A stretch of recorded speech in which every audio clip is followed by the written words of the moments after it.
هی گایز دوستان یوتیوبری، خیلی خوش اومدیم به دوم ولاگ چنل. ولاگ کوتاه میشه گفت اینطوره، بریم به جایی در جایی فرق نمیکنه، کمی گفتگو داشته باشیم با شما در رابطه با چنل و ولاگ قبلی و خودم. درود.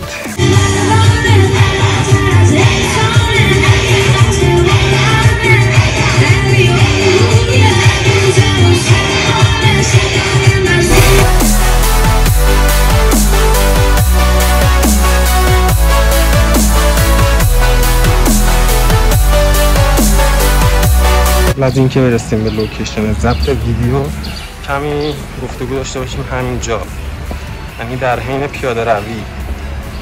متاسفانه و یا خوشبختانه اتفاقاتی افتاد که فکر کنم در لوکیشن میرسیم بگم بهتره و اینجا میخوام بگم که چند سال دیگه میفهمید من کی هستم.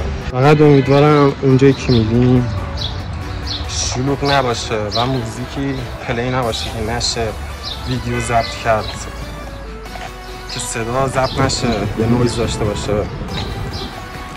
امیدوارم ویدیو باحالی بشه که خوشتون بیاد و خوش بگذره باهاتون. بدید همراه ما باشید بریم برای ادامه ویدیو در یکی از کافه‌های شهرمون که اسمی نمیبرم ازش. بریم کمی گفتگو داشته باشیم، خودمونی البته.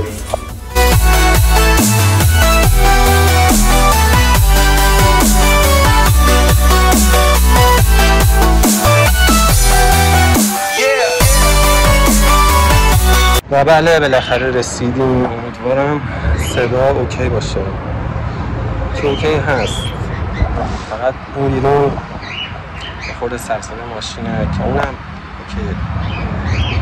در رابطه با ولاگ میخوام بگم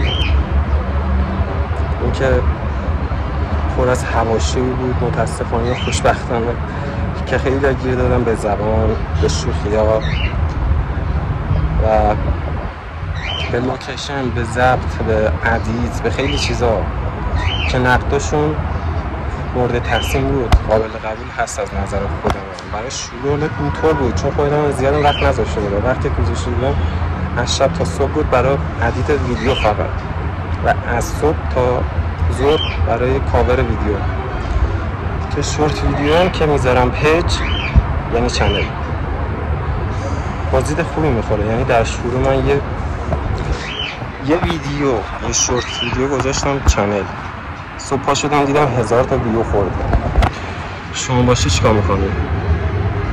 در حالی که بعضی از یوتیوبرها خیلی هم که میری چنلشون آنالیز میکنی، شورت ویدیوهاشون بعضیشون زیر 1000 تا ویوه، ولی من تا الان 7 تا شاید بالای 7 تا شورتت گذاشتم خب بالای 1000 تا ویو خوردم و این واقعا خوبه.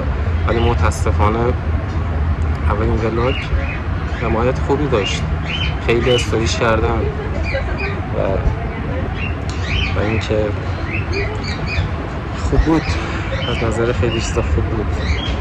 یه لحظه داشته باشید. این ویدیو رو میذارم وسط ولاگ. اگر داخل کافه صدا رسا و واضح نبود یا اینکه سریع صحبت میکردم براش متاسفم و ساری. شما پذیرای ولاگ باشید. اوکی؟ بدرود. کمی توفه فرو رفتم میدونی و اینکه داشتیم میرفتیم.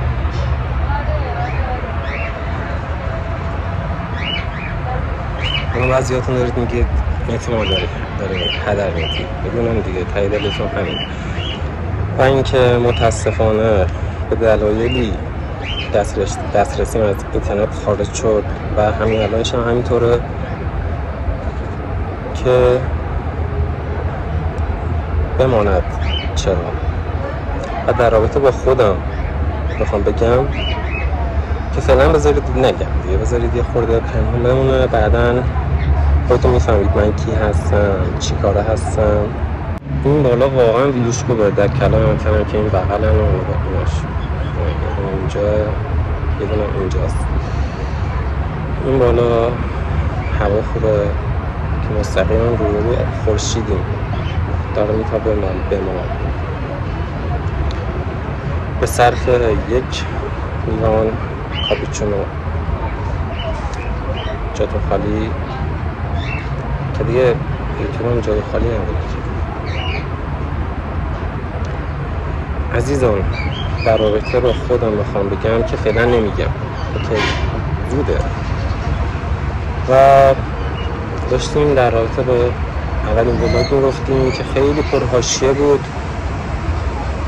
اینکه چرا اون لوکیشن ها و چرا